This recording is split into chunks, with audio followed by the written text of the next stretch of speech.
الانبیاء والمرسلین سیدنا و مولانا ابی القاسم محمد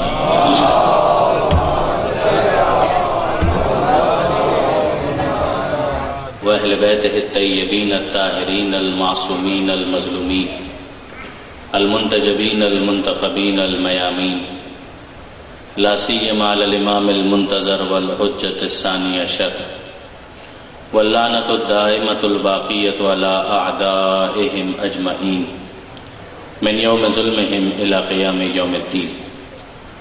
اللہم انا نرغب الیک فی دولۃ کریمہ تعز بها الاسلام واہلہ وتذل بها النفاق واہلہ وتجعلنا فيها من الدعاة إلى طاعتك والقادة إلى سبيلك وترزقنا بها كرامة الدنيا والآخرة۔ رب اشرح لي صدري ويسر لي أمري واحلل عقدة من لساني يفقهوا قولي واجعلني خالصا لوجهك الكريم يا الله۔ صلوات على محمد۔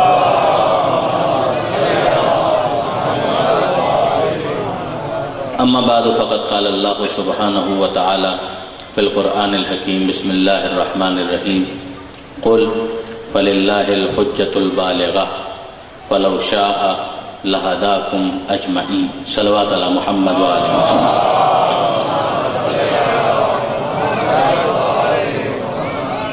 برادران عزیز و خاران محترم، حجت خدا کے عنوان پر عشرہ اولیٰ کی یہ تیسری مجلس ہے۔ میں نے آپ کی خدمت میں سرنامہ کلام میں مسلسل سورہ مبارک انعام کی 149ویں آیت کی تلاوت کا شرف حاصل کیا، جس میں پروردگار عالم یہ ارشاد فرماتا ہے کہ فَلِلَّهِ الْحُجَّةُ الْبَالِغَةُ قل اے حبیب کہہ دیجئے فَلِلَّهِ کہ اللہ ہی کے لیے ہے، الحجت البالغہ وہ حجت کہ جو پہنچنے والی ہے اپنے مقصود تک، فَلَوْ شَاءَ لَهَدَاكُمْ أَجْمَعِينَ اور اگر خدا چاہتا تو سب کو زبردستی ہدایت دے دیتا۔ یہ خدا کا منشا نہیں ہے کہ سب کو زبردستی راہ راست پر لگا دے۔ حجت کا مطلب جیسا کہ میں نے عرض کیا اور بار بار آپ کی خدمت میں گزارش کیا کہ وہ دلیل کہ جس کے ذریعے سے اپنے مدعا کو ثابت کیا جائے اور اس کے ذریعے سے اپنی بات کو ایکسپلین کیا جائے، اس کی وضاحت کی جائے تاکہ سامنے والے کے لیے کسی قسم کا کوئی شک باقی نہ رہے، کوئی شبہ باقی نہ رہے، اسے حجت کہا جاتا ہے۔ اور حجت کے حوالے سے پروردگار عالم نے عقل کو بھی حجت قرار دیا، انبیاء کو بھی حجت قرار دیا، ائمہ کو بھی حجت قرار دیا، رسولوں کو بھی حجت قرار دیا۔ میں آپ کی خدمت میں وہ حدیث پیش کر چکا کہ جس کے اندر امام نے نام لے لے کر ان کا تذکرہ کیا اور ارشاد فرمایا کہ اِنَّ لِلَّهِ عَلَى النَّاسِ حُجَّتَيْن کہ اللہ کے حق میں بندوں کے مقابلے پر دو حجتیں ہیں، حجتاً ظاہرہ و حجتاً باطنہ۔ ایک حجت ظاہری ہے اور ایک حجت باطنی ہے۔ جو ظاہری حجت ہے اسی کا نام انبیاء ہے، رسول ہیں، ائمہ ہیں، اور جو باطن میں انسان کے وجود کے اندر جسے آج کی زبان میں کہا جائے کہ بلٹ ان ہے، یہ ہے انسان کو دی گئی وہ انٹلیکٹ، وہ عقل کہ جس کے ذریعے سے وہ تمیز کرتا ہے اچھے اور برے کے درمیان، حق اور باطل کے درمیان۔ ظاہر ہے کہ عقل انسانی پروردگار عالم کی طرف سے حجت ہے، مگر تنہا عقل انسانی کافی نہیں ہے، وہ محتاج ہے کہ اسے علم کے ذریعے سے فیڈنگ دی جائے۔ اگر علم کے ذریعے سے اسے فیڈ نہ کیا جائے تو پھر اس کا وہی حال ہوتا ہے کہ جو پڑے پڑے لوہے کا حال ہوتا ہے۔ جس طرح سے اس پر زنگ لگ جاتا ہے اسی طرح سے عقل انسانی بھی زنگ آلود ہو کر کسی کام کی باقی نہیں رہتی۔ ظاہر ہے کہ عقل کے مقابلے پر یہی وہ منزل ہوتی ہے کہ جسے جہل سے تعبیر کیا جاتا ہے، کہ جہاں وہ علم حاصل کرنے سے انکار کر دے۔ اب یہ علم حاصل کرنے کے لیے پروردگار عالم نے ظاہر ہے کہ انسان کو کچھ ٹولز دیے ہیں، کچھ آلات دیے ہیں۔ پروردگار عالم نے عقل انسانی کی مدد کے لیے حواس خمسہ کو پرووائڈ کیا۔ پروردگار عالم نے اس کا تذکرہ کیا بھی ہے، ورنہ خود یہ انسان کی اپنی آبزرویشن بھی ہے۔ کیا خدا نے ہمیں آنکھوں کی نعمت عطا نہیں کی ہے؟ کیا پروردگار عالم نے ہمیں کانوں کے ذریعے سماعت جیسی دولت عطا نہیں کی ہے؟ کیا انسان اپنی زبان کے ذریعے سے بول کر اپنے مدعا کا اظہار نہیں کر سکتا؟ ظاہر ہے کہ ہاتھوں کے ذریعے سے وہ چھوتا ہے، اور یہ ساری کی ساری معلومات وہ ڈیٹا ہے کہ جو اس کی عقل میں محفوظ ہو جاتی ہیں۔ آنکھوں سے دیکھتا ہے، کان سے سنتا ہے، ناک سے سونگتا ہے، زبان سے چکھتا ہے، زبان سے بولتا ہے، اپنے ہاتھوں سے چھوتا ہے۔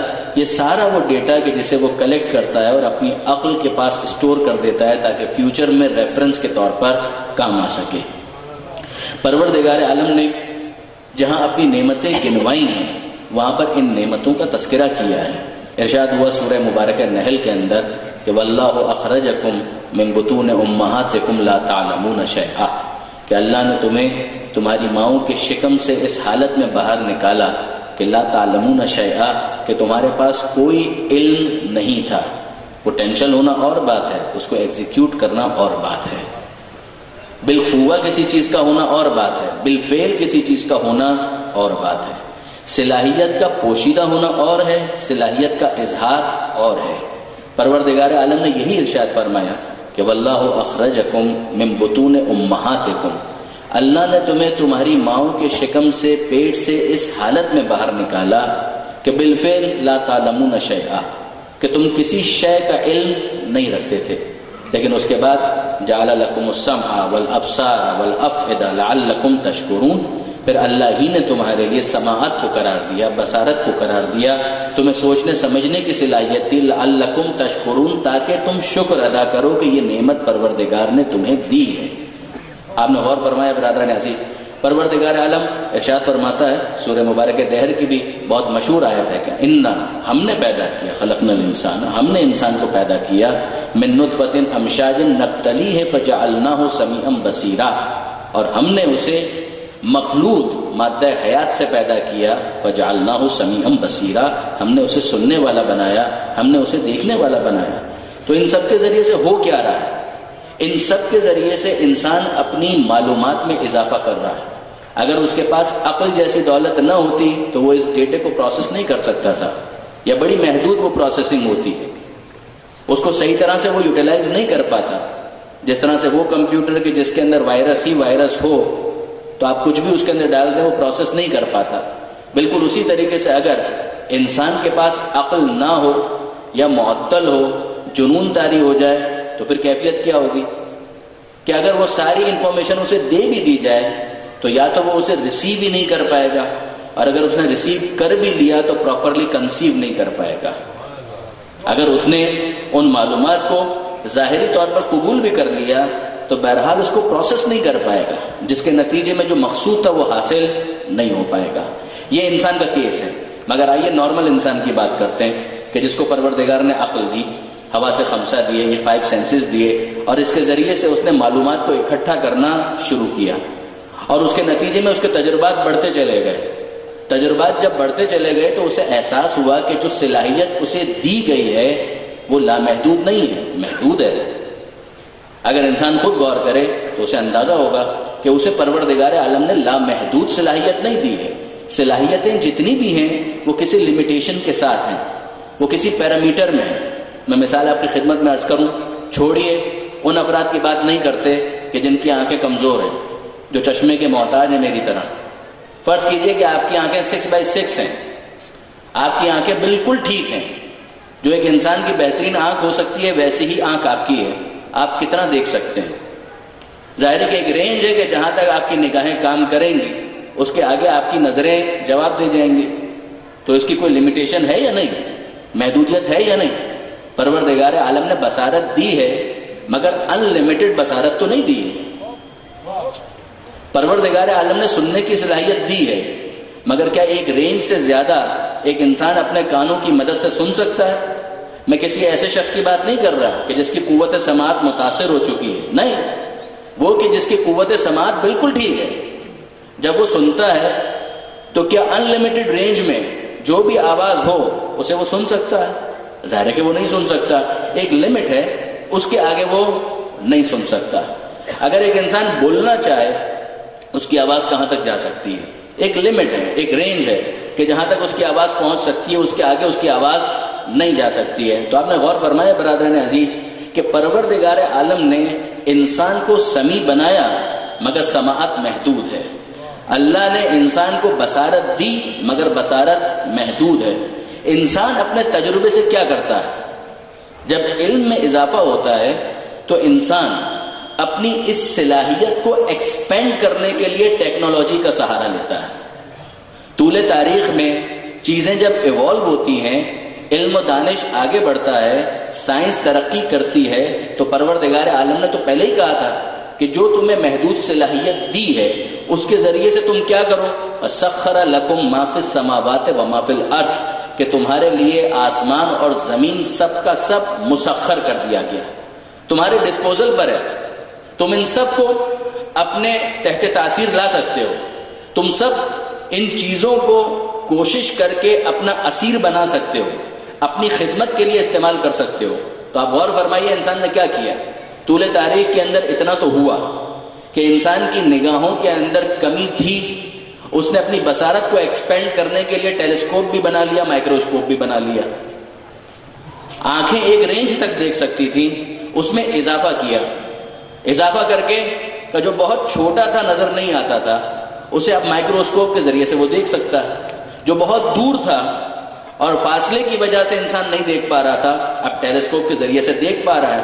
چلیے اس ٹیکنالوجی کے استعمال سے اتنا تو سمجھ میں آیا کہ جو نظر نہ آ رہا ہو اس کا انکار نہیں کرنا چاہیے، اپنی محدودیت کو قبول کرنا چاہیے. آواز بلند صلوات.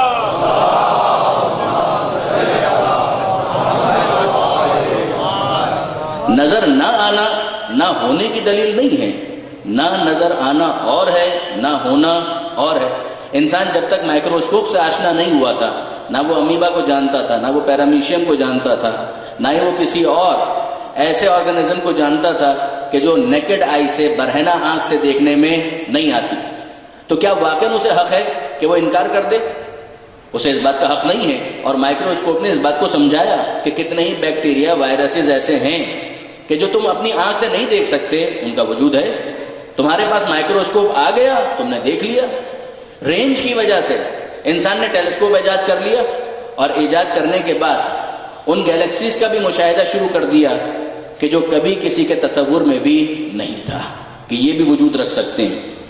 کان اپنی محدودیت کی وجہ سے ایک رینج میں سن سکتا تھا، لیکن جب انسان نے ٹیکنالوجی کا استعمال کیا تو پھر اس کا نتیجہ کیا نکلتا ہے کہ آپ ہر ایک کی جیب میں وہ موبائل فون موجود ہے کہ جس سے دور کی آواز کو آپ قریب سن بھی سکتے ہیں، اپنی آواز کو دور تک پہنچا بھی سکتے ہیں. ٹیلی ویژن کی مثال ہمارے سامنے ہے، ریڈیو کی مثال ہمارے سامنے ہے. اس زبان میں کتنی طاقت ہے، اس گلے میں کتنی طاقت ہے. ایک حد سے زیادہ اپنی آواز کو نہیں پہنچایا جا سکتا، مگر اس مائکروفون کے ذریعے سے، مائک کے ذریعے سے انسان اپنی آواز کو کہاں تک پہنچا رہا ہے. اور اس کے بعد جب یہ ٹیکنالوجی اور آگے بڑھتی ہے تو معاملات اور آگے بڑھتے چلے جاتے ہیں. میرا سوال صرف یہ ہے، ٹیکنالوجی کے ذریعے سے ہم نے اپنی صلاحیتوں کو ایکسپینڈ کیا ہے یا ان لمیٹڈ بنا لیا ہے؟ ہم نے اپنی صلاحیتوں کو ایکسپینڈ ضرور کیا ہے، مگر یہ صلاحیتیں ابھی بھی کسی نہ کسی لمٹ کے حصار میں ہیں. یہ سب کے سب محدود ابھی بھی ہیں، اس میں کوئی شک نہیں ہے کہ ریلیٹیولی، کمپیریٹیولی تقابل کرتے ہوئے، موازنہ کرتے ہوئے جب ہم پیچھے دیکھتے ہیں تو ہمیں آج ترقی اس منزل پر نظر آتی ہے کہ جس کا کوئی مقابلہ نہیں کیا جا سکتا. مگر اس ترقی کے باوجود حد تو ہے، انلمیٹڈ تو کوئی معاملہ نہیں ہوا. لیکن اب میں آپ کے سامنے ایک اور سوال رکھتا ہوں، خاص طور پر اگر نوجوان دوست میری باتوں پر توجہ کر رہے ہیں، کہ مجھے بتائیے کہ مائکروسکوپ کے ذریعے سے میں نے اپنی بصارت میں تو اضافہ کر لیا، ٹیکنالوجی کا استعمال کرتے ہوئے، ٹیلیسکوپ استعمال کر کے میں نے اپنی بصارت میں تو اضافہ کر لیا، مگر ان میں سے کون سا مائکروسکوپ وہ ہے، ٹیلیسکوپ وہ ہے کہ جو بصارت کے ساتھ بصیرت میں بھی اضافہ کر دے؟ یعنی میں غیب کی دنیا سے اگر رابطہ کرنا چاہوں تو وہ کون سا مائکروسکوپ ہے کہ جس کو میں استعمال کر کے یہ کام کر سکتا ہوں؟ وہ کون سا ٹیلیسکوپ ہے کہ جس کے ذریعے سے میں جنت کا مشاہدہ کر لوں؟ گیلیکسیز کا تو آپ مشاہدہ کروا رہے ہیں، مگر وہ کون سا ٹیلیسکوپ ہے کہ جس کے ذریعے سے میں جہنم کا مشاہدہ کر لوں؟ میں یہ کیسے معلوم کروں؟ کس طریقے سے مجھے پتا چلے کہ فجر کی نماز 2 رکعت پر مشتمل ہے یا 3 رکعت پر مشتمل ہے؟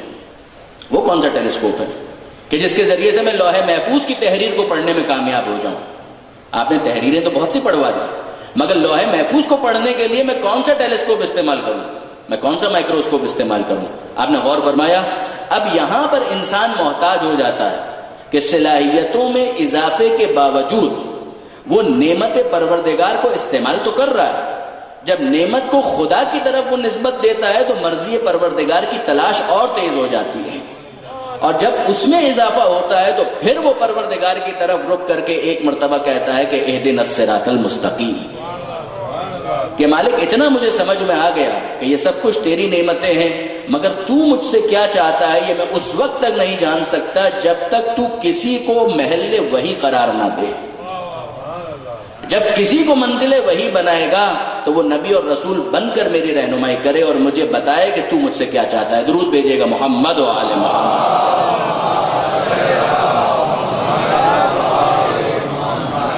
تو برادران عزیز یہ تو عقلی معاملہ ہے۔ اب جب انسان اپنی عقل کو استعمال کرتا ہے اور اس کے ذریعے سے علم حاصل کرتا ہے، اور جب اس علم کے اندر وحی کے علم کا اضافہ ہو جاتا ہے تو پھر اس کے ویژن کے اندر کتنی وسعت آ جاتی ہے کہ پھر وہ دنیا سے آگے دیکھنے لگتا ہے، دنیا سے آگے جو معاملات ہیں ان کے بارے میں غور و فکر کرنے لگتا ہے۔ اسی کو فیوچر پلاننگ بھی کہتے ہیں۔ دیکھیں جس کا ویژن جتنا وسعت رکھتا ہوگا اتنا ہی وہ آگے کی سوچے گا۔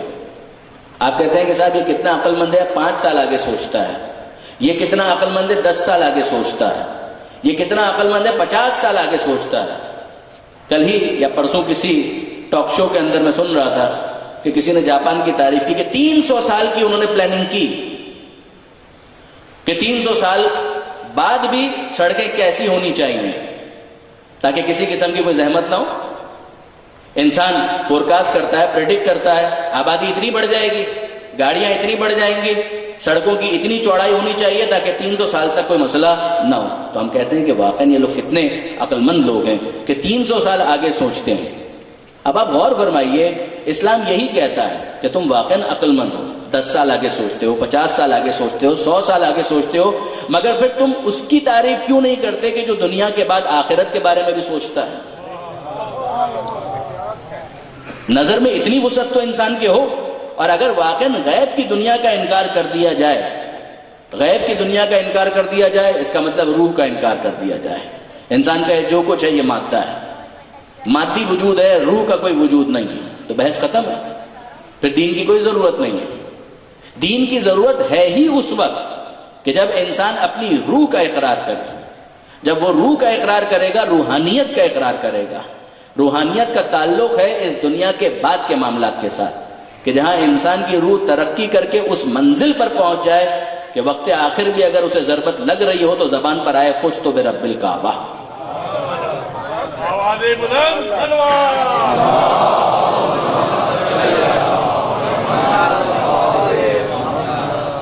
ورنہ ظاہری طور پر اگر دیکھیں تو خون بہ رہا ہے، ضربت تو آپ کو لگ گئی، سجدے میں آپ کو ضربت لگائی گئی ہے، وہ اس کی بزدلی ہے، مگر بہرحال آپ تو جان سے جا رہے ہیں۔ پر تمہیں کیا معلوم، تمہیں کیا معلوم کہ جان سے جانے کا کیا مطلب ہے؟ جب روح کامیابی کا احساس کرتی ہے تو بہتے ہوئے خون کے باوجود اس کی زبان پر آتا ہے فزت برب الکعبہ، کہ رب کعبہ کی قسم آج میں کامیاب ہو گیا۔ وہ کون سی کامیابی ہے؟ یہ روحانیت کی دنیا کی وہ باتیں ہیں کہ جسے انسان کو محسوس کرنا ہے، ورنہ وہ جاہل رہ جائے گا اور کامیابی کے قریب بھی نہیں جا سکے گا۔ برادران عزیز غور فرمائیے، کل میں نے آپ کی خدمت میں یہ گزارش کی تھی کہ انسان اس دنیا کے اندر حجت خدا کا محتاج ہے، کوئی شک نہیں ہے۔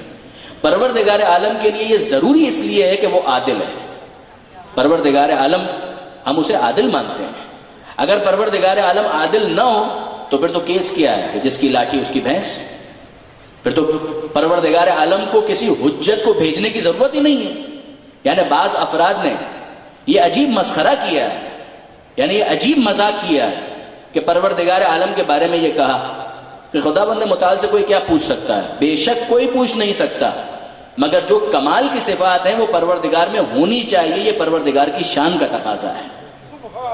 جیسا کہ میں نے کل بھی آپ کی خدمت میں گزارش کی تھی کہ پروردگار عالم کا عادل ہونا یہ اس کے وجود کے لیے ایسی کوئی ضرورت نہیں ہے کہ اگر نہ ہو تو خدا باقی نہیں رہے گا، لیکن خدا کی شان کے خلاف ہے کہ پروردگار عالم کے اندر عدالت کی صفت موجود نہ ہو۔ لفظ اللہ ہی پر اگر ہم غور کریں تو اس کا مطلب کیا ہے؟ مستجمع لجمیع صفات الکمال.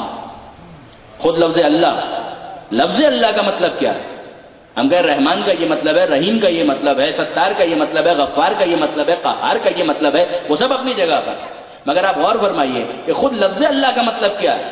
مستجمع لجمیع صفات الکمال، کہ وہ ذات کہ جس میں سارے کمال والی صفات جمع ہیں.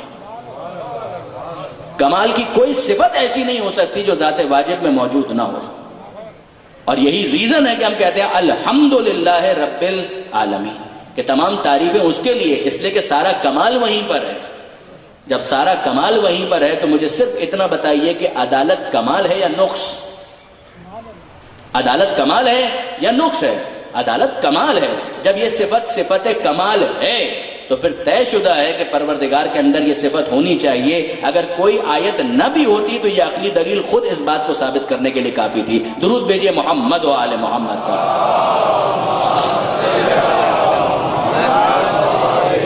سورہ مبارک النساء میں پروردگار عالم نے حجت کا تذکرہ کرتے ہوئے یہی انداز اختیار کیا. ارشاد ہوتا ہے کہ رسولا مبشرین و منذرین لئن لا یکون للناس علی اللہ حجہ. یہ اللہ نے رسولوں کو بھیجا، مبشرین خوشخبری دینے والے، و منذرین ڈرانے والے. خوشخبری دینے والے، ڈرانے والے. کیوں بھیجا؟ پروردگار فرماتا ہے لئن لا یکون للناس علی اللہ حجہ، تاکہ اللہ کے مقابلے پر پیش کرنے کے لیے بندوں کے پاس کوئی حجت باقی نہ رہے. وہ میدان قیامت میں نہ کہہ سکیں کہ اے پروردگار تو نے اگر رسولوں کو بھیجا ہوتا تو ہم ان کی بات کو قبول کر لیتے، ورنہ ہمیں کیسے پتا چلتا کہ تو ہم سے کیا چاہتا ہے. پروردگار عالم آپ غور فرمائیے کہ باقاعدہ اس دلیل کو پیش کر رہا ہے. ورنہ پروردگار عالم اگر عادل نہ ہو تو اسے کیا ضرورت ہے کہ کسی سوال کا جواب دے؟ میدان قیامت میں خدا جسے چاہے جنت میں ڈال دے، جسے چاہے جہنم میں ڈال دے. اگر علی کل شیء قدیر ہونے کا یہی مطلب ہے تو پھر تو انصاف کی بات یہ ہے کہ کسی عدالت کی ضرورت نہیں ہے. پھر خدا ابراہیم کو نعوذ باللہ جہنم میں ڈالے اور نمرود کو جنت میں ڈال دے تو خدا علی کل شیء قدیر ہے، وہ ہر شے کے اوپر قدرت رکھتا ہے. کیا خدا کی قدرت کا یہ مطلب ہے کہ معاذ اللہ موسیٰ جہنم میں نظر آئے اور فرعون جنت میں نظر آئے؟ پھر لا یخلف المیعاد کا کیا مطلب ہے کہ اللہ اپنے وعدے کے خلاف نہیں کرتا؟ اللہ سے بڑھ کر کون اپنے وعدے کو پورا کرنے والا ہے؟ پھر اس کا کیا مطلب باقی رہتا ہے؟ برادران عزیز، ایشو یہ کہ پروردگار عالم علی کل شیء قدیر ہونے کے باوجود صفت عدالت سے متصف ہے اس طرح سے کہ پروردگار کہتا ہے لا تظلمون فتیلا، تم پر ذرہ برابر بھی ظلم نہیں کیا جائے گا. جب ظلم نہیں کیا جائے گا تو پھر کیا کیا جائے گا؟ ظلم کے مقابلے ہی پر عدل ہوتا ہے کہ پروردگار عالم عدل کے ساتھ معاملہ کرے گا. یہی وجہ ہے کہ میدان قیامت میں پروردگار فرماتا ہے کہ ہم نے رسولوں کو بھیجا ہی اس لیے کہ وہ خوشخبریاں دیں، وہ ڈرائیں، وارننگ دیں، تاکہ کسی کے پاس پیش کرنے کے لیے کوئی حجت باقی نہ رہے. لئلا یکون للناس علی اللہ حجہ، کہ انسان کے فیور میں میدان قیامت میں کوئی حجت باقی نہ رہے. چھٹے امام امام جعفر صادق علیہ الصلوۃ والسلام، چھٹے امام یہ ارشاد فرماتے ہیں، اور یہ وہ حدیث ہے کہ جسے تفسیر برہان کے اندر بھی نقل کیا صاحب تفسیر نے، تفسیر میزان میں علامہ محمد حسین طباطبائی نے بھی اسے کوٹ کیا اور اسے سرنامہ کلام کی آیت کا ایک مصداق قرار دیا. آیت اللہ خوئی رحمت اللہ علیہ نے اپنے درس خارج میں بھی اس حدیث سے استدلال کیا ہے کتاب الاجتہاد و تقلید کے اندر کہ ایک بندے کو لایا جائے گا میدان قیامت میں. چھٹے امام سے سوال کیا گیا کہ مولا یہ جو خدا فرماتا ہے کہ للہ الحجت البالغہ، کہ اللہ ہی کے لیے حجت بالغہ، اس کا مطلب کیا ہے؟ امام فرماتے ہیں کہ بندے کو لایا جائے گا میدان قیامت میں، اور جب لایا جائے گا تو پروردگار سوال کرے گا. آپ غور فرمائیے سوال کیوں کرے گا؟ اگر خدا عادل نہیں ہے تو پھر سوال جواب کی ضرورت ہی نہیں ہے. تم جنت میں جاؤ، تم جہنم میں جاؤ، اللہ اللہ خیر صلی اللہ. یہ سوال اور جواب کس لیے ہے؟ یا صرف ایک فیک ٹرائل ہو رہا ہے صرف دکھاوے کی خاطر کہ جس کی کوئی حقیقت نہیں ہے؟ نعوذ باللہ من ذالک، ہمارا پروردگار کے بارے میں یہ تصور نہیں ہے، قطعاً ایسا تصور ہمارا نہیں ہے. امام فرماتے ہیں کہ بندے کو لایا جائے گا اور پھر پروردگار سوال کرے گا. اس سوال کے انداز کو تو آپ دیکھیے عبدی کنت عالمن، اے میرے بندے مجھے تو صرف اتنا بتاؤ کہ تمہیں علم تھا یا نہیں تھا. مجھے صرف اتنا بتاؤ، کنت عالمن، تمہارے پاس علم تھا یا علم نہیں تھا؟ اگر وہ کہے علم تھا، ان قال نعم، اگر وہ کہے کہ ہاں علم تو تھا، تو پھر پروردگار عالم کی طرف سے سوال آئے گا فَحَلَّا عَمِلْتَ بِمَا عَلِمْتَ، جب علم تھا تو علم کے مطابق عمل کیوں نہیں کیا؟ بہت بیسک 2 × 2 4 والی باتیں ہیں. عبدی کنت عالما، اے میرے بندے مجھے صرف اتنا بتا تجھے علم تھا؟ وہ کہے نعم، مالک علم تھا. پروردگار سوال کرے گا حَلَّا عَمِلْتَ بِمَا عَلِمْتَ، جب علم تھا تو اپنے علم کے مطابق عمل کیوں نہیں کیا؟ لیکن دوسرا کیس ہو تو وہ کہے کہ کنت جاہلا، امام کہتے ہیں کہ اگر وہ یہ کہے گا کہ کنت جاہلا، مالک مجھے کیا پتا، میں تو جاہل تھا، مجھے معلوم ہی نہیں تھا، تو پروردگار کی طرف سے دوسرا سوال آئے گا فَحَلَّا تَعَلَّمْتَ، کہ جب جاہل تھا تو علم کیوں حاصل نہیں کیا؟ کہ علم حاصل کر کے اس کے مطابق عمل کرتا. یہیں سے ہمارے سامنے جاہل کی 2 قسمیں ہو جاتی ہیں. ایک جاہل وہ جسے کہا جاتا ہے جاہل قاصر، اور دوسرا وہ جاہل جو جاہل مقصر ہے. جاہل قاصر کہ جو سیکھنا چاہتا ہے مگر سیکھنے کے لیے امکانات فراہم نہیں ہیں.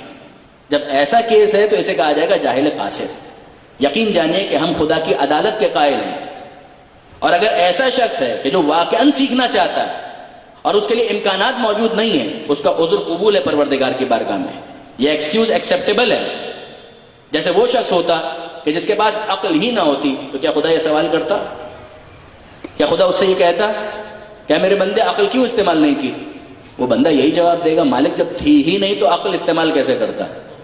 یقین جانیے کہ اس شخص کو جہنم میں نہیں ڈالا جا سکتا.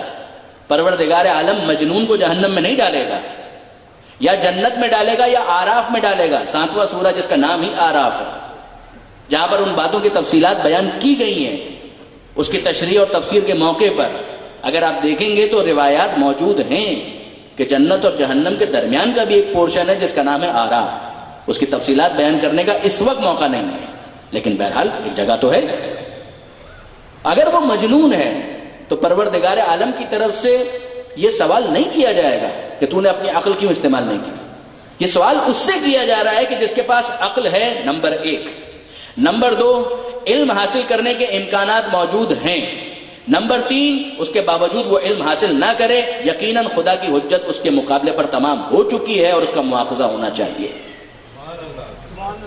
اب میں آپ سے ایک سوال کرتا ہوں، مجھے انصاف سے بتائیے، کیا انسانی عقل آج کے معاشرے میں، انٹرنیٹ موجود ہے، کمپیوٹر موجود ہے، علماء موجود ہیں، کتابیں موجود ہیں، کیا کوئی کہہ سکتا ہے کہ اس کے لیے ممکن نہیں تھا کہ وہ حق کو جاننے کے لیے یا کتابوں کی طرف رجوع کرے یا علماء کی طرف رجوع کرے؟ کیسے کوئی یہ کہہ سکتا ہے؟ ناممکن ہے. جس کے لیے واقعاً ناممکن ہو کہ پہاڑوں کے درمیان کہیں پیدا ہوا، چھانگا مانگا نانگا پربت کہیں جنگل میں پیدا ہوا، نہ کوئی بتانے والا تھا، نہ کوئی سمجھانے والا تھا، نہ کوئی کتاب موجود تھی، نہ کوئی عالم موجود تھا، نہ کوئی استاد موجود تھا، کوئی ذریعہ نہیں تھا. درست ہے. عین ممکن ہے کہ پروردگار عالم ظاہری کفر کے باوجود اسے کم سے کم جہنم میں نہ ڈالے، کہ اس کے لیے ممکن ہی نہیں تھا. لیکن کیا واقعی پاکستان کے اندر یہ کہا جا سکتا ہے جہاں پہاڑوں کی بلندیوں کے اوپر کوک کا بورڈ موجود ہو وہاں پر علم حاصل کرنے کا امکان موجود نہیں؟ کیا کسی کے لیے کوئی ایکسکیوز موجود ہے جو قرآن کو پڑھ رہا ہو اور یہ آیت بھی اس کے سامنے موجود ہو کہ من قتل نفسا بغیر نفس او فساد فی الارض فکأنما قتل الناس جميعا، کہ جس نے کسی ایک بے گناہ کو قتل کیا ایسا ہی ہے کہ جیسے اس نے تمام انسانیت کا قتل کر دیا. کیا یہ پڑھنے والا یہ کہہ سکتا ہے خدا کی بارگاہ میں کہ مجھے پتہ ہی نہیں تھا؟ تم نے اور کچھ بھی نہ کیا ہو تو کم سے کم مدرسے کے اندر قرآن تو رٹا تھا.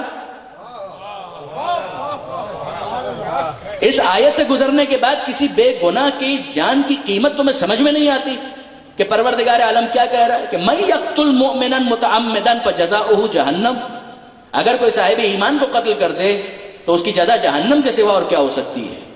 وہ لعنت پروردگار کا بھی مستحق ہے، غضب پروردگار کا بھی مستحق ہے. یہ قرآن کی آیتیں ہیں. کیا اس کو پڑھنے کے بعد کوئی یہ کہہ سکتا ہے؟ اور یاد رکھیے گا برادران عزیز کہ ہوتا یہی ہے، نپ ان دا بٹ. اگر پہلے مرحلے میں ظالم قاتل کو لگام دے دی جائے تو اس کا ظلم پھیلنے سے رکتا ہے، اور اگر ابتدا ہی کے اندر اسے لگام نہ دی جائے تو پھر وہ پھیلتا ہے، اور اس حد تک پھیلتا ہے کہ پھر پھیلانے والے کے بھی کنٹرول میں نہیں رہتا. دیکھیے برادران عزیز، ابتدا صاحبان ایمان سے ہوئی کہ ان کو قتل کیا جائے، پھر اس کے بعد کیا معاملہ صاحبان ایمان تک رک گیا؟ کیا صاحبان ایمان تک معاملہ رک گیا؟ کیا آج پولیس پر حملہ نہیں ہو رہا؟ کیا آج فوج پر حملہ نہیں ہو رہا؟ کیا آج نیوی کے آفیسرز پر حملہ نہیں ہو رہا؟ کیا بیوروکریٹس کے اوپر حملہ نہیں ہو رہا؟ کیا حکومتی اداروں پر حملہ نہیں ہو رہا؟ اگر ان ظالموں کے ظلم کو اسی وقت روک دیا جاتا جب وہ بے گناہ مومنوں کو قتل کر رہے تھے تو آج یہ نوبت نہ آتی.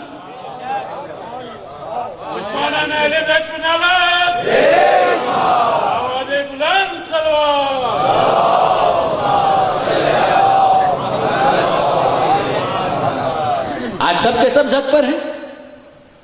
وجہ تو بہت صاف ظاہر ہے کہ جب پہلے مرحلے میں ان کو نہیں روکا جائے گا جو ظلم پر آمادہ ہیں، تو پھر اس کے بعد کہ ظالم کو لگام دی جا سکتی ہے بعد میں. when there is a will there is a way. اگر کرنا چاہیں تو اب بھی ممکن ہے، لیکن اس کے لیے واقعاً ول کی ضرورت تو ہے، ایک سنجیدہ ایفرٹ کی ضرورت تو ہے، اپروچ کی ضرورت تو ہے. آئیے ماضی کے اندر چلیں، تاریخ کے اندر چلیں، آپ کو یہ ملے گا. یہ بھی پہلی مرتبہ نہیں ہوا جو وطن عزیز پاکستان کے ساتھ ہوا ہے، یہ پہلی مرتبہ نہیں ہوا. مسلمانوں کی تاریخ ایسے واقعات سے بھری ہوئی ہے. امام نسائی کا نام آپ نے شاید سنا ہو. امام نسائی ان افراد میں شامل ہیں کہ جن کی لکھی ہوئی کتاب صحاح ستہ میں شامل ہے. 6 کتابیں، بخاری، مسلم، نسائی، ترمذی، ابن ماجہ، ابو داؤد.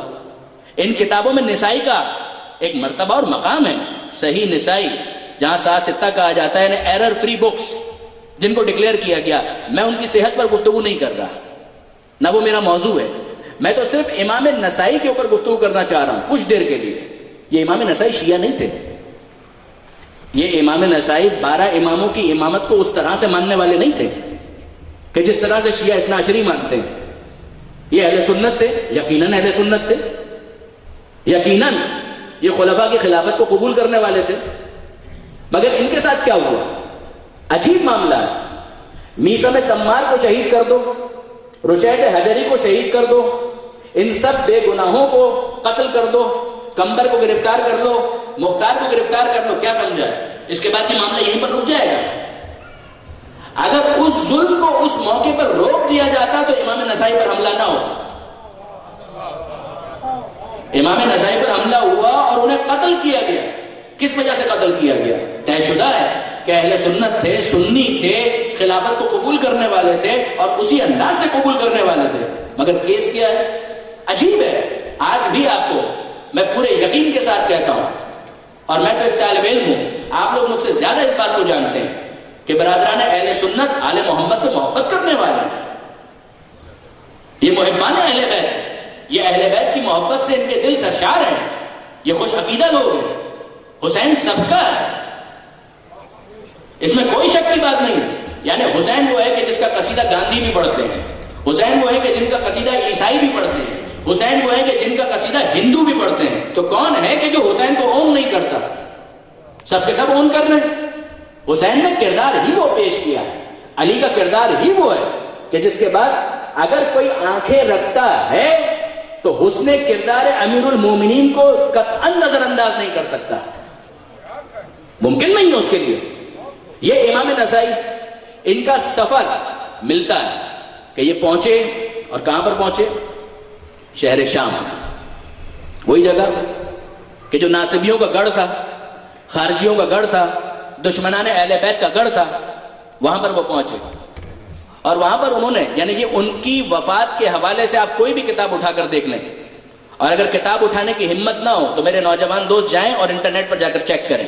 پھر یاد دلا رہا ہوں، امام نسائی کی بات کر رہا ہوں. صحاح ستہ کی اہم ترین کتاب، مؤلف ہیں اس کتاب کے امام نسائی، 3 صدی ہجری کے عالم ہیں، اور ان کی شہادت اور ان کی وفات کا تذکرہ کر رہا ہوں. جا کر دیکھیے کہ ان کی شہادت کس طرح سے ہوئی، ان کی وفات کس طریقے سے ہوئی. یہ امام نسائی پہنچتے ہیں شام. شام پہنچنے کے بعد وہ خود کہتے ہیں کہ میں نے شام والوں کا عجیب حال دیکھا کہ جس کو جہاں موقع ملتا ہے امیر المومنین حضرت علی کو گالیاں دے رہے ہیں، برا بھلا بول رہے ہیں. جس برائی کا آغاز امیر شام کے زمانے میں ہوا تھا وہ برائی اس زمانے تک چل رہی تھی. لوگوں کے درمیان فیشن ہے امیر المومنین کو گالیاں دینا، امیر المومنین کو سب و شتم کرنا، برا بھلا بولنا، یہ اس زمانے کا فیشن تھا. اور امام نسائی کہتے ہیں کہ جب میں نے یہ دیکھا تو مجھے ناگوار گزرا، مجھے بہت برا لگا، اور میں نے فیصلہ کیا کہ ایک کتاب لکھوں جس میں امیر المومنین کے مناقب کو جمع کر دیا جائے. ایک کتاب لکھی اور اس کا نام رکھا خصائص امیر المومنین علی ابن ابی طالب کرم اللہ وجہہ محمد والے. مختلف پرنٹس آپ کو ملیں گے، کہیں پر کرم اللہ وجہہ لکھا ہوگا، کہیں پہ علیہ السلام لکھا ہوگا، کہیں پر رضی اللہ تعالی عنہ لکھا ہوگا. مگر یہ امام نسائی کی تالیف ہے، اس میں کسی قسم کا کوئی شک و شبہ نہیں ہے.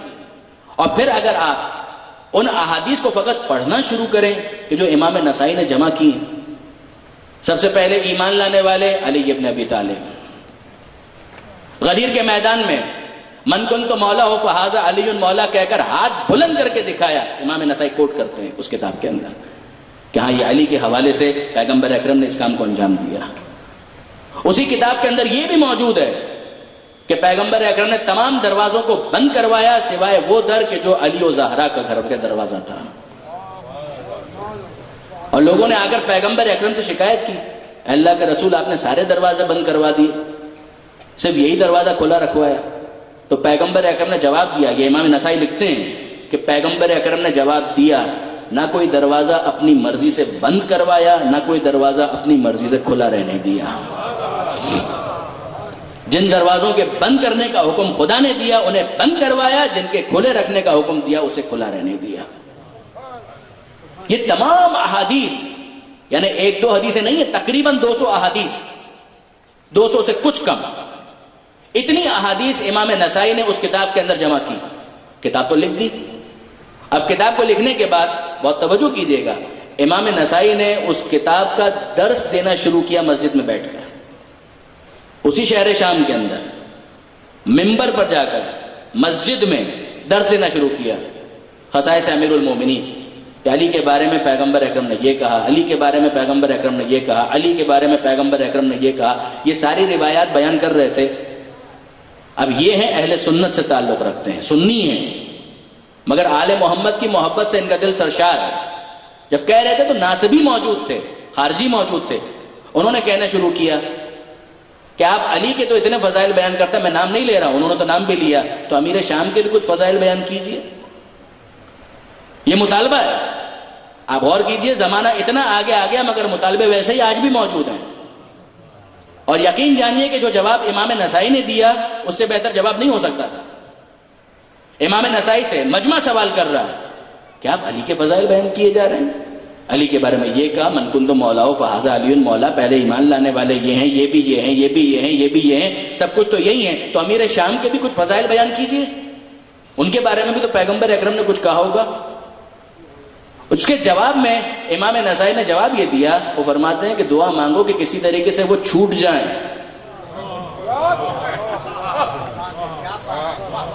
دعا کرو کہ کسی طرح سے وہ چھوٹ جائیں.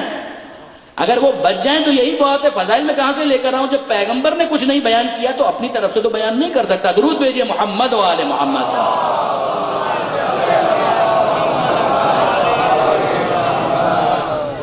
جب پیغمبر نے بیان نہیں کیا تو میں اپنے پاس سے کیسے بیان کروں؟ اور جب بہت اصرار کیا تو یقین جانے امام نسائی نے ایک حدیث بیان کی، اور وہ حدیث کیا ہے کہ پیغمبر نے ان کے بارے میں یہ کہا کہ خدا کبھی تیرا پیٹ نہ بھرے. اور یقین جانیے کہ یہ پیغمبر اکرم کی وہ بد دعا تھی کہ جس کا اثر ظاہر ہوا. اب غور فرمائیے، یعنی آج کی دنیا میں جب وسائل امکانات سب موجود ہیں، کہنے والے کہتے ہیں کاتب وحی. میں سوچتا ہوں کہ جو شخص 8 ہجری یعنی فتح مکہ سے پہلے جس کا مسلمانوں کی فہرست میں مردم شماری کے لحاظ سے بھی نام نہیں تھا، مردم شماری کے نام سے لحاظ سے بھی جس کا نام موجود نہیں تھا، 8 ہجری شوال کے مہینے میں مکہ فتح ہوا ہے. اس کے بھی بعد میں یہ ظاہری طور پر بھی وہ اسلام کے جس کو امیر المومنین کہتے ہیں کہ ما اسلموا ولیکن استسلموا، اسلام نہیں لائے تھے، نقاب اسلام کو فقط اوڑھا تھا. اس کے بعد کیا توقع کی جا سکتی ہے ایسے شخص سے کہ جس نے زندگی بھر اسلام کو نقصان ہی پہنچانے کی کوشش کی ہو؟ کتنا وقت رہ گیا. اور اس میں پیغمبر اکرم کبھی کسی کام سے اگر بلاتے بھی ہیں تو جواب کیا ہے کہ میں کھانا کھا رہا ہوں. پیغمبر اکرم بلا رہے ہیں، پیغام لے کر آیا کہ اللہ کے رسول تمہیں بلا رہے ہیں، وہ کہہ رہے ہیں میں کھانا کھا رہا ہوں. ان کو کہہ دو میں کھانا کھا رہا ہوں. عجیب بات ہے، پیغمبر بلائے تو انسان کو نماز توڑ کر جانا بھی واجب ہے، اور وہ کہہ رہے ہیں عذر پیش کر رہے ہیں میں کھانا کھا رہا ہوں. 1 مرتبہ 2 مرتبہ جب سلسلہ آگے بڑھا تو پیغمبر اکرم نے بے اختیار یہ جملہ ارشاد فرمایا کہ خدا کبھی اس کے پیٹ کو سیر نہ کرے. جس کے بعد وہ یہ کہتے تھے، اور واقعاً یہ ہونا بھی چاہیے تھا، وہ کہا کرتے تھے کہ میں کھاتے کھاتے تھک گیا ہوں مگر سیر نہیں ہوا ہوں.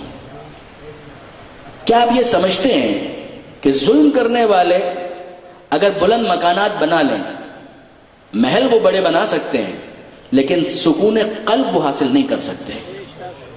یہ بات ذہن میں رکھیے گا. خاص طور پر میرے نوجوان دوست اس بات پر توجہ کریں کہ انسان سکون قلب حاصل نہیں کر سکتا، یہ نفس مطمئن نہیں ہو سکتا جب تک کہ ایک انسان ایمان کی دولت سے مالا مال نہ ہو جائے. بڑے محل بن سکتے ہیں، درست ہے، بڑی گاڑیاں آ سکتی ہیں، ممکن ہے، ہو سکتا ہے کہ دسترخوان بہت زیادہ سجا ہوا ہو، یہ ممکن ہے، مگر کیا اس بات کا امکان ہے کہ پروردگار اسے سکون اور اطمینان عطا کر دے؟ یہ ممکن نہیں ہے.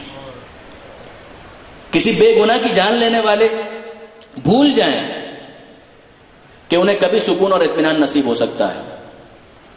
آپ غور کیجئے کہ یہ کتنا عجیب معاملہ ہے کہ ایک طرف جناب حر ہیں، ایک طرف امام مظلوم ہیں.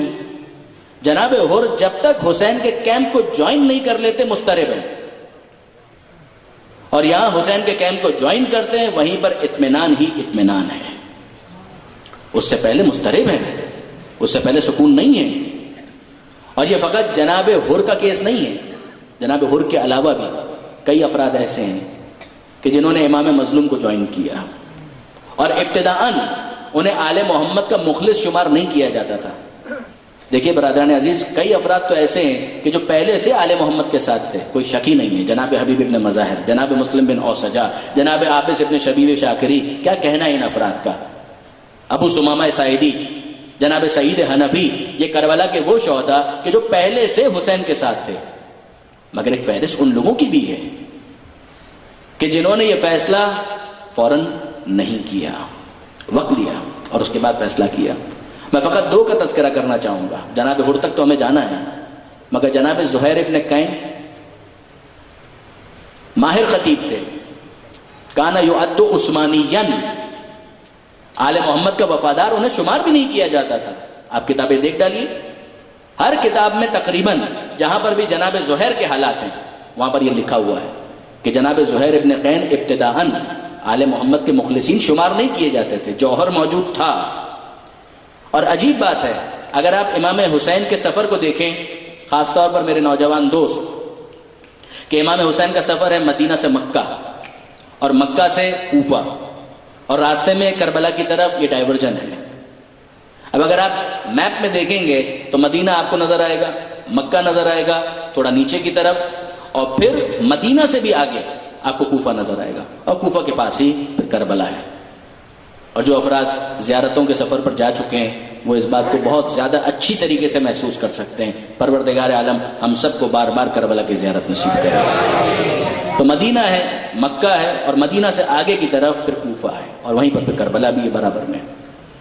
اب یہ جو امام کا سفر ہے، تو جب امام مکہ سے نکلے ہیں، مکہ مکرمہ سے، تو آپ جانتے ہیں کہ حج سے پہلے امام نے مکہ چھوڑ دیا. ترویہ کے دن، عرفات سے 1 دن پہلے امام نے مکہ چھوڑ دیا ہے، ترک کر دیا ہے. زہیر ابن قین مکہ میں موجود تھے، زہیر ابن قین مکہ میں موجود تھے اور حج کے ارادے سے آئے ہوئے تھے. امام نے مکہ ترک کیا، حج کو عمرے سے تبدیل کیا. زہیر ابن قین نے حج مکمل کیا. 12 ذی الحجہ کو یا 13 ذی الحجہ کو جب حج مکمل ہو گیا، اس کے بعد زہیر ابن قین مکہ سے نکلے. مگر ظاہر ہے کہ زہیر ابن قین فقط اپنی فیملی اور چند افراد کے ساتھ تھے، تو ان کا سفر تیزی کے ساتھ طے ہو رہا تھا، اور امام مظلوم کے ساتھ زیادہ افراد تھے نسبتاً، اس کی وجہ سے ظاہر ہے کہ فاصلہ جو ہے آہستہ آہستہ طے ہو رہا تھا. اور زہیر ابن قین امام حسین سے ملنا ہی نہیں چاہ رہے تھے. ان کی پالیسی اس وقت تک یہ تھی، جو کربلا کے اہم ترین شہداء میں شمار ہوتے ہیں، جنہوں نے کربلا پہنچنے کے بعد حسین مظلوم کی حمایت میں بھرپور خطبے دیے ہیں. ابتداءً جناب زہیر ابن قین کے کیس کو دیکھیے کہ وہ امام حسین سے ملنا بھی نہیں چاہ رہے، اور پالیسی یہ ہے کہ نہ یزید کی حمایت کریں گے نہ حسین کی حمایت کریں گے، نہ رحمان کے ساتھ نہ شیطان کے ساتھ، کہ کوئی ایسا معاملہ ہو جائے درمیان میں نہ ان کی حمایت کرنا پڑے نہ ان کی حمایت کرنا پڑے. اور جناب زہیر ابن قین اسی طریقے سے آگے بڑھ رہے، اور ان کا طریقہ کار یہ تھا کہ اگر کسی جگہ پر امام حسین قیام کرتے ہیں تو اس اسٹیشن پر جناب زہیر ابن قین پڑاؤ نہیں ڈالتے ہیں، وہ آگے بڑھ جاتے ہیں. آپ جانتے ہیں کہ جب سفر ہوتا ہے تو مختلف منزلوں پر پڑاؤ ڈالا جاتا ہے. آج بھی یہی ہوتا ہے، ٹرینز ہیں اس کے سٹاپس ہیں، بسیں ہیں اس کے سٹاپس ہیں. بالکل اسی طریقے سے اس زمانے میں گھوڑوں پر، اونٹ پر سوار ہو کر لوگ جاتے تھے، اور تھوڑے فاصلے پر پھر پڑاؤ ڈالا جاتا تھا. مقام ضرور یہ وہ منزل ہے کہ جہاں پر امام حسین نے پڑاؤ ڈالا، اور زہیر ابن قین پڑاؤ نہیں ڈالنا چاہتے تھے، لیکن اس کے بعد کی جو منزل تھی وہ بہت فاصلے پر تھی. لہذا جناب زہیر ابن قین مجبور ہوئے کہ ضرور ہی کے اوپر پڑاؤ ڈالیں، مگر باقاعدہ چیک کر کے دیکھ کر کہ حسین کا خیمہ کہاں پر ہے، کہ یہاں پر، کہ نہیں ہمیں بہت فاصلے پر اپنا خیمہ لگانا ہے. بہت توجہ کیجیے گا، یہ حسین کی جو نظر ہے، یہ حجت خدا کی نظر، محسوس کر رہے ہیں کہ زہیر ابن قین کے اندر جوہر موجود ہے. آج کی زبان میں کہا جائے کہ اسپارک موجود ہے. زہیر ابن قین کو ضائع نہیں ہونا چاہیے. امام حسین کئی مرتبہ آپ کو یہ کہتے ہوئے نظر آئیں گے، چلے جاؤ چلے جاؤ چلے جاؤ، میں شہادت کے لیے جا رہا ہوں، میں تو مرنے کے لیے جا رہا ہوں، میرا تو خون بہہ جائے گا، چلے جاؤ. آپ اکثر یہ سنتے رہتے ہیں کہ امام حسین یہی کہتے ہیں، کم ہیں وہ خوش نصیب افراد کہ جنہیں امام نے کہا کہ تم آ جاؤ، میں تمہارا منتظر ہوں، تم آ جاؤ. یہ جناب زہیر ابن قین کا کیس ایسا ہی ہے. جناب زہیر دیکھ کر کے حسین کا خیمہ وہاں پر ہے، بہت فاصلے پر اپنا خیمہ لگایا، بیٹھے ہوئے ہیں، زوجہ بھی وہیں پر بیٹھی ہوئی ہیں. واقعاً بیوی ہو تو ایسی ہو جیسے جناب زہیر ابن قین کی تھی، کسی وجہ سے کہہ رہا ہوں. کھانا کھا رہے ہیں، نوالا ہاتھ میں، خیمے کے دروازے پر دستک ہوتی ہے. آنے والا اپنی آمد کا اعلان کرتا ہے اور کہتا ہے کہ مجھے ابا عبداللہ الحسین نے بھیجا ہے، میں ان کا پیغام لے کر آیا ہوں، کیا مجھے آنے کی اجازت ہے؟ لکھا ہے کہ جو نوالا ہاتھ میں تھا زہیر ابن قین کے، وہ ہاتھ ہی میں رہ گیا، منہ تک نہ لے جا سکے. جس چیز سے بچنا چاہ رہے تھے اب اس کا سامنا کرنا پڑ رہا ہے. جناب زہیر ابن قین کچھ نہیں بول رہے، وہ جو پیغام لانے والا ہے وہ کھڑا ہوا ہے. زوجہ کہتی ہے، فرزند رسول تمہیں بلا رہے ہیں، کم سے کم جا کر بات تو سنو تو صحیح کہ وہ کیا کہنا چاہ رہے ہیں. عجیب ہے کہ جناب زہیر ابن قین قبول کرتے ہیں اپنی زوجہ کی بات کو، آنے والے کا استقبال کرتے ہیں اور پھر اس کے ساتھ جاتے ہیں. جب واپس آتے ہیں تو چہرے پر ایک عجیب نور موجود ہے. عجیب بات یہ ہے برادران عزیز کہ امام حسین کی زہیر ابن قین کے ساتھ کیا گفتگو ہوئی وہ موجود نہیں ہے، تفصیل اس کی نہیں ملتی. صرف اتنا ہے کہ زہیر ابن قین گئے، کچھ باتیں ہوئی مختصراً، اور کچھ دیر کے بعد جب زہیر ابن قین واپس آئے تو چہرے پر ایک حشاشیت ہے، بشاشیت ہے، نور موجود ہے، اور وہ کہتے ہیں کہ میں نے حسین کے ساتھ جانے کا فیصلہ کر لیا ہے، میں نے حسین کے ساتھ مرنے کا فیصلہ کر لیا ہے. اب اگر تم چاہتے ہو کہ میرے ساتھ چلو تو ٹھیک ہے، ورنہ تمہاری راہیں الگ ہیں، میری راہ الگ ہے. اور پھر افسوس کے ساتھ کہتے ہیں کہ میں نے تو یہ بھی نہیں پہچانا کہ حسین نے میری عزت کے لیے پیغامبر بنا کر کسے بھیجا تھا. اے زہر کسے بھیجا تھا؟ کہ وہ کوئی اور نہیں تھا، شبیہ رسول علی اکبر تھے کہ جنہیں حسین نے بھیجا تھا. یہ کیا عزت افزائی ہے کہ شبیہ رسول کو پیغام دے کر میرے پاس بھیجا گیا. اور اب اس کے بعد جناب زہیر ابن قین جب حسین کے ساتھ ہوتے ہیں، معلوم ہے، دیکھیے اس قافلے میں جو مجاہد ہے اسے پتہ ہے کہ میں شہادت کی طرف جا رہا ہوں، میری منزل شہادت ہے. اگر اس ظاہری دنیا کی بات کریں تو کوئی زندگی مجھے ملنے والی نہیں ہے. ہاں، حقیقی حیات اخروی جو صحیح معنوں میں حیات کا مصداق بھی ہے، کہ وہ شامل حال ہوگی اگر تم حسین کے ساتھ جاؤ. حسین کے ساتھ جاتے ہیں. میں نے عرض کیا کہ یہ فقط ایک کیس نہیں ہے، جناب حر کا کیس، جناب زہیر ابن قین کا کیس، ان کے علاوہ بھی اور افراد موجود ہیں. کچھ ایسے بھی ہیں کہ جن کو امام حسین نے بلایا، پکارا اور انہوں نے آنے سے انکار کر دیا. عبید اللہ جوفی ایسے افراد میں شامل ہیں کہ جنہیں امام یہ سعادت دینا چاہتے تھے، انہوں نے قبول نہیں کیا. یہ ہیومن بیہیویئر بہت عجیب ہے. ممکن ہے اگلی کسی تقریر کے اندر اس پر ہم گفتگو کریں، لیکن برادران عزیز یہ عجیب ہے.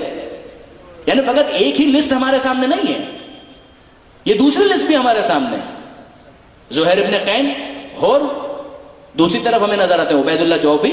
امام بلا رہے ہیں، آنے سے انکار کر رہے ہیں، اس سعادت کو قبول نہیں کرنا چاہ رہے. قرہ ابن قیس، حبیب ابن مظاہر نے انہیں دعوت دی ہے. جب عمر سعد کا پیغام لے کر آیا تھا یہ شخص، اس موقع پر حبیب ابن مظاہر نے کہا تھا کہ کیا ظالموں کا ساتھ دینے جا رہے ہیں؟ اور اس نے کہا تھا کہ انشاءاللہ میں قتل حسین میں شریک نہیں ہوں گا. ہوا. یہ بھی افراد ہے جو یہ کہہ رہا تھا کہ جب ہور جا رہے تھے اگر مجھے بتا دیتے تو میں بھی ان کے ساتھ چلا جاتا. یہ لیم ایکسکیوزز ہیں، یہ بہانے بازیاں ہیں. جب علم آ چکا ہے تو اس کے بعد کون سا ایکسکیوز باقی رہتا ہے؟ جو پروردگار عالم کہتا ہے کہ تمہیں علم تھا، اس کے بعد عمل کیوں نہیں کیا؟ واقعی یہ حجت تمام ہو رہی ہے، واقعی یہ حجت تمام ہو رہی ہے. آپ غور فرمائیے برادران عزیز، اور مسترب ہیں کیونکہ علم ہے کہ حسین نے میرے ساتھ کیا سلوک کیا اور میں حسین کے ساتھ کیا کرنے جا رہا ہوں. مسترب ہیں. علم کا مسئلہ نہیں ہے، عمل کا مسئلہ ہے. اور کیسے فراموش کر سکتے ہیں کہ جب پہلی ملاقات ہوئی تھی میں 1000 سپاہیوں کے ساتھ تھا، پیاس سے میرا وہ حال تھا کہ مرنے والا تھا، نہ فقط میں، میرے ساتھی بھی، میرے جانور بھی. اور اس موقع پر حسین ابن علی اپنے پانی سے نہ فقط مجھے سیراب کیا، میرے ساتھیوں کو سیراب کیا، بلکہ گھوڑوں، تمام جانوروں کو سیراب کیا. ابن طحان معاربی وہ کہتا ہے کہ میں آخری شخص تھا حر کے قافلے میں، اور جب میں پانی کے قریب آیا تو اتنا بدحواس ہو چکا تھا کہ اپنے ہاتھوں سے پانی پی نہیں پا رہا تھا. حسین نے پہلے کہا مشق کو جھکاؤ اور پانی پیو. میں مشق کو نہیں جھکا پایا، اونٹوں کو میرے لیے نیچے کیا گیا، میں پھر بھی نہیں پی پا رہا تھا. اس کے بعد حسین ابن علی خود آگے بڑھے، مشق کے دہانے کو میری طرف کیا، اور پھر اس کے بعد میں نے اپنے چلو میں پانی لیا اور پانی پیتا چلا گیا اور سیراب ہوتا چلا گیا. اور کس طریقے سے حجت تمام ہوتی ہے اور کس طریقے سے اتمام حجت کیا جاتا ہے. حسین ابن علی آگے بڑھنا چاہتے ہیں، ظہر کی نماز پڑھائی ہے اس موقع پر امام مظلوم نے پانی پلانے کے بعد، اور حر سے یہ کہا بھی ہے اے حر اگر چاہو تو اپنے قافلے کی امامت الگ سے کرواؤ. وہ کہتا ہے کہ نہیں، نماز تو آپ ہی کے پیچھے پڑھوں گا. کیا پیغام ہے یہ؟ کیا پیغام ہے؟ جب دین کو محدود کیا جاتا ہے فقط ریچولز کی حد تک، تو اس موقع پر یہ ہوتا ہے کہ ٹھیک ہے فرزند رسول نماز آپ کے پیچھے، مگر باقی سارے معاملات وہ یزید کے ساتھ بھی ٹھیک ہیں. جب تک حر کی یہ اپروچ تھی حر نجات یافتہ نہیں تھا، اور نجات یافتہ نہیں ہے. امام مظلوم نے خطبہ بھی دیا، امام مظلوم نے اپنے آنے کا مقصد بھی بیان کیا. پھر اس کے بعد جب گھوڑے پر بیٹھ کر آگے بڑھنا چاہتے ہیں تو آپ نے کئی مرتبہ یہ جملہ سنا ہوگا کہ حر آگے بڑھا اور حسین مظلوم کے گھوڑے کی لگام پر ہاتھ ڈال کر امام کو روکنا چاہا. اور یہ وہ موقع ہے جہاں پر امام حسین نے جلال کے عالم میں کہا کہ سقلت کا امک یا حر ماذا تريد، اے حر تیری ماں تیرے ماتم میں بیٹھے تو کیا چاہتا ہے؟ اور حر نے جواب میں کیا کہا؟ حر نے کہا فرزند رسول آپ نے تو میری ماں کا نام اس طرح سے لے لیا، کوئی اور ہوتا تو میں بھی اسی طرح سے جواب دیتا، مگر میں کیا کروں کہ آپ کی مادر گرامی وہ ہیں کہ جن کا نام وضو کے بغیر میں لے بھی نہیں سکتا. بعض اہل دل کہتے ہیں کہ واقعی یہ زہرا کا احترام ہے جو حر کو بخشوا گیا.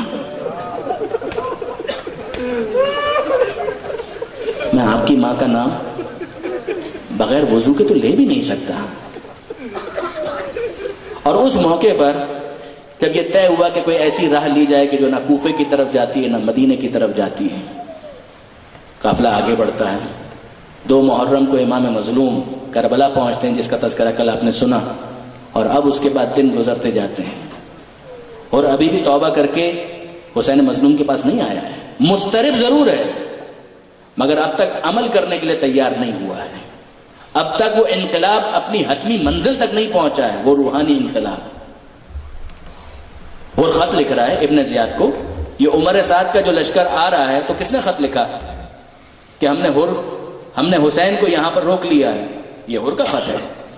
عمر سعد کا لشکر آ رہا ہے، شمر آ رہا ہے، سارے لشکر جو جمع ہو رہے ہیں، خط و کتابت تو ہر کے ذریعے سے ہو رہی ہے، یہاں تک کہ عمر سعد نے آ کر چارج لیا ہے۔ برادران عزیز، عجیب ہے، عجیب ہے۔ 7 محرم کو جب پانی بند ہوا ہے تو جس میٹنگ میں یہ فیصلہ کیا گیا کہ پانی بند کیا جائے گا، اس میٹنگ کے اندر ہر موجود تھا، جناب ہر موجود ہیں، اور ہر نے نو میں ووٹ نہیں دیا ہے اس موقع پر کہ کیا پانی بند کر دیا جائے، امیر کا حکم آیا ہے، تو ہر نے اس موقع پر نو میں ووٹ نہیں دیا ہے، سکوت اختیار کیا ہے۔ اب اس اعتبار سے اگر دیکھا جائے تو ہر کوئی چھوٹا مجرم تو نہیں ہے، اور بہت بڑا مجرم ہے، اور یہی کیفیت جناب ہر کی ہے۔ وہ سوچ بھی یہی رہے کہ میں فرزند رسول کے پاس جاؤں گا تو کیا میرا گناہ معاف بھی ہو سکے گا۔ بعض علماء یہ بیان کرتے ہیں کہ ہر نے اپنے کسی دوست سے مشورہ بھی کیا اور یہ کہا کہ مجھے کچھ سمجھ میں نہیں آ رہا، ہو تو غلط رہا ہے، یہ جو صدائے العطش تمہیں سنائی دے رہی ہے حسین کے خیموں سے، جو بچے چلا رہے ہیں العطش العطش العطش، یہ ہو تو غلط رہا ہے۔ میرے ساتھ حسین نے کیا سلوک کیا تھا اور ہم نے حسین کے ساتھ کیا سلوک کیا۔ وہ آتا ہے عمر سعد کے پاس بھی آتا ہے اور کہتا ہے کہ اے پسر سعد، کیا واقعاً جنگ ہوگی؟ کہا کہ ایسی جنگ ہوگی کہ سر کٹ کے گرتے ہوئے اڑتے ہوئے نظر آئیں گے۔ اس موقع پر جناب ہر نے کہا کہ کیا مصالحت کی کوئی امید نہیں ہے؟ حسین نے جو باتیں کہی ہیں کیا ان سے مصالحت کا کوئی امکان باقی نہیں بچتا؟ عمر سعد کہتا ہے کہ میں تو مصالحت چاہتا ہوں مگر میں کیا کروں، امیر نہیں مانتا۔ ایک مرتبہ پھر یہ اتمام حجت نہیں ہے کہ حسین کا موقف کیا ہے اور یزید اور ابن زیاد کا موقف کیا ہے، اور اس موقع پر جناب ہر جب مشورہ کرتے ہیں اپنے کسی دوست سے اور کہتے ہیں کہ میں سوچ رہا ہوں کہ حسین کے پاس چلا جاؤں، معافی مانگوں، تو اس دوست نے مشورہ یہ دیا، خبردار، نہ ادھر کے رہو گے نہ ادھر کے رہو گے، بھول جاؤ، تم اتنے بڑے مجرم ہو، حسین تمہیں معاف کریں گے؟ حسین تمہیں معاف کریں گے؟ کربلا میں گھیر کر تم لائے ہو ابن زیاد کے کہنے پر، کیا حسین تمہیں معاف کریں گے؟ بھول جاؤ، اگر تم حسین کے پاس گئے تو نہ حسین قبول کریں گے اور عمر سعد کی فوج سے نکلنے کے جرم میں تم قتل کیے جاؤ گے، بھول جاؤ، تمہیں معافی نہیں مل سکتی۔ مگر جناب خود اپنے آپ سے سوال کرتے ہیں اور کہتے ہیں کہ میں اپنے آپ کو جنت اور جہنم کے درمیان پاتا ہوں، معاذ اللہ، میں جہنم کی آگ پر صبر نہیں کر سکتا۔ گھوڑے کو ایڑ لگاتے ہیں اور پہنچتے ہیں حسین ابن علی کے پاس، دل میں وسوسے بھی ہیں، خیالات بھی ہیں، پتہ نہیں حسین معاف کریں گے نہیں کریں گے، مگر جب جملہ کہا ہے ہر نے تو فقط اتنا، اے رحمت للعالمین کے فرض ہے، اے رحمت للعالمین کے فرض ہے، آپ کو آپ کی ماں فاطمہ زہرا کا واسطہ ہے، مجھ گنہگار کی توبہ کو قبول کر لیجیے۔ بعض علماء یہ کہتے ہیں کہ جب ہر نے سلام کیا ہے تو امام مظلوم نے بے اختیار سر اٹھا کر کہا کہ کون مجھے سلام کر رہا ہے، یہاں پر تو کوئی مجھے سلام کے قابل بھی نہیں سمجھتا۔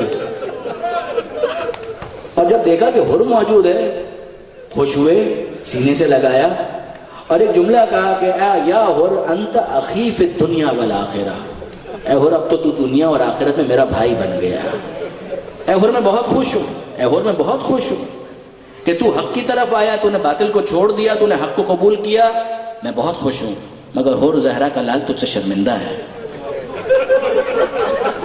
فرزند زہرا تجھ سے شرمندہ ہے۔ مولا کیوں شرمندہ ہے؟ کہ شرمندہ اس لیے ہوں کہ جب دشمن بن کر آیا تھا تو تیرے پورے لشکر کو سیراب کیا تھا، آج دوست بن کر آیا ہے تو میں تجھے جام آب بھی پیش نہیں کر سکتا۔ اور کہتے ہیں مولا میں اپنے اسی گناہ کو دھونے کے لیے تو آیا ہوں، مالک میں اپنی مولا میں اپنی توبہ کو قبول کروانے کے لیے تو آیا ہوں، مولا مجھے موقع دیجئے کہ میں اپنی توبہ کو پوری طرح سے پیش کر سکوں۔ اے ہر کیا چاہتے ہو؟ کہا مولا میں چاہتا ہوں کہ اپنے جوان بیٹے کو خاک و خون میں غلطہ دیکھوں، اس کے بعد ہی تو میری توبہ قبول ہو سکے گی، اس سے پہلے میری توبہ کیسے قبول ہو سکے گی؟ حسین مظلوم کہتے ہیں کہ اے ہر کوئی اور موقع ہوتا تو شاید میں اجازت نہ دیتا، مگر آج تو سبھی کو جانا ہے، کوئی پہلے کوئی بعد میں، جاؤ میں اجازت دیتا ہوں۔ اپنے جوان کو تیار کیا ہر نے اور ایک جملہ کا، اے بیٹا ایسا جہاد کرنا کہ تیرے باپ کی توبہ قبول ہو سکے۔ بیٹا میدان میں گیا، عزم و ارادے کے ساتھ گیا، لڑتے ہوئے شہید ہوا۔ جب گھوڑے سے گرا ہے تو اپنے باپ کو آواز دی کہ بابا میری مدد کو آئیے، اور بے اختیار تلوار کو نکال کر میدان میں جانا چاہتے ہیں، اپنے بیٹے کی مدد کو پہنچنا چاہتے ہیں، مگر جب حسین دیکھتے ہیں کہتے ہیں ہر کہاں جا رہے ہو؟ کہا مولا مجھے اجازت دیجیے، میرا جوان مجھے بلا رہا ہے، میرا بیٹا مجھے آواز دے رہا ہے، اس کی مدد کے لیے مجھے جانے کی اجازت دیجیے۔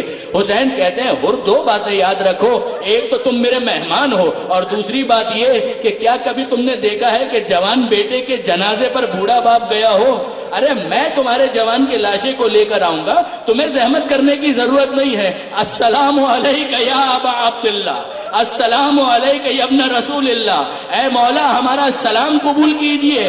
جس طرح سے آپ نے ہر کو دلاسا دیا، حق یہی تھا کہ واقعاً جوان کے جنازے پر بوڑھا باپ نہ جائے، مگر مولا جب کچھ دیر کے بعد آپ کا جوان علی اکبر کہے گا یا بتا علیک منی سلام، بابا میرا سلام قبول کیجئے، کوئی یہ کہنے والا نہ ہوگا یہ جوان کا لاشا، اے حسین تم بوڑھے باپ ہو، بوڑھے باپ سے جوان کا لاشا نہیں اٹھایا جائے۔